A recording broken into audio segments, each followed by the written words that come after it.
Okay, so we are going to finish up the notes on page 7. So we're going to be doing example 7 and 8. So before we were just adding and subtracting and you did everything separately. So now we're just going to do 2 more to practice, and then I'm going to assign you the challenge problem to do on your own. Okay, so remember, whenever we are subtracting, we must distribute that subtraction sign to every single term. So first we're just going to rewrite 2c squared minus 8, and then we're going to distribute that negative. So this actually becomes a negative 3c squared, a positive 4c, because a negative times a negative is a positive, and then a negative 1, because a negative times a positive is a negative. And from here, you're just going to combine your like terms. So I have 2c squared and negative 3c squared. So this is going to become a negative c squared. And then we are going to combine our 4c just with nothing else because there are no other c terms. And then lastly, we are going to look at our terms. So we have a negative 8 and a negative 1, which gives me a negative 9.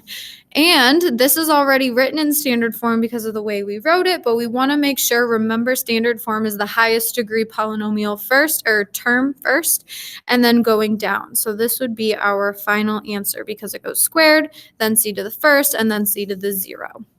And then we're going to do one more example, but we are adding, so we do not have to distribute the negative, which is so nice. So we can actually just add across even though there are parentheses. So you can get rid of the parentheses when there is all addition.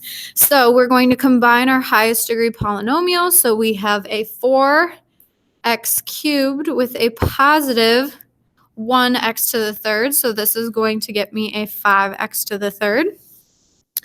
And then I'm going to combine my 2x squared with my negative 3x squared. So I have a 2x squared minus 3x squared, or a plus 3x squared. And these are going to combine to become a negative x squared. And then lastly, I have to combine my negative 4. Well, actually, we can just add in that negative 4 at the end because we don't have anything to combine it with. But we do have an x, so we're just going to leave that. And notice I kind of left it as a spot because we want to, again, make sure this is in standard form. So standard form means the highest power exponent goes first, or the highest degree term.